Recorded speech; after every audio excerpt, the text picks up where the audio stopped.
Welcome to our YouTube video tutorial on how to enable using a passkey on Gmail. Using a passkey adds an extra layer of security to your Gmail account. Follow these steps to enable using a passkey on Gmail. Step 1. Open the Gmail app on your device. Step 2. Click on your profile picture located at the top right corner of the screen. Step 3. Tap on Manage your Google account to access your account settings. Step 4. In the Settings menu, select Security. To manage your account's security settings. Step 5. Scroll down and tap on Passkeys to set up a passkey for your account. Step 6. You can choose to scan your fingerprint or use a pattern as your passkey.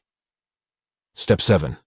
Once you have set up your passkey, tap on Use Passkey to enable it. By enabling a passkey, you can enhance the security of your Gmail account and ensure that only you can access it. Thank you for watching this tutorial. Don't forget to like and subscribe for more helpful videos.